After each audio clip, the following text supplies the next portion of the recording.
Une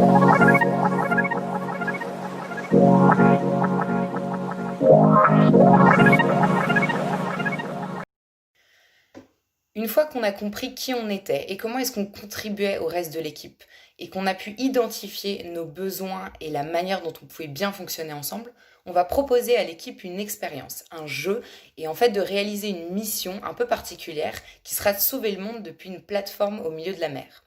C'est très immersif, les personnes se plongent dans l'histoire pendant environ 1 heure. Il y a une succession de challenges sur lesquels ils vont devoir prendre des décisions.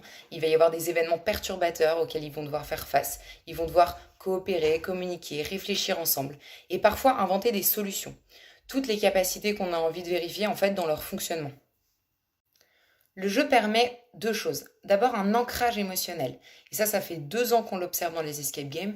Les personnes vont vivre quelque chose de fort. Et donc ça, elles vont s'en souvenir. Et c'est l'ancrage qui est lié à l'émotion qui va leur permettre d'apprendre. D'autre part, comme le jeu est dans un environnement décalé de la réalité, ça va permettre une meilleure prise de recul. Et les personnes vont plus facilement prendre conscience des mécanismes qu'elles ont mis en place. Pendant la partie, on a des logs automatisés qui vont permettre de cibler certains mécanismes. D'autre part, on va avoir un coach qui va observer toute la partie et qui va permettre à l'issue du jeu de débriefer aux équipes sur la façon dont elles se sont comportées, la façon dont elles ont pu mettre leurs compétences au service de la mission qui leur avait été confiée.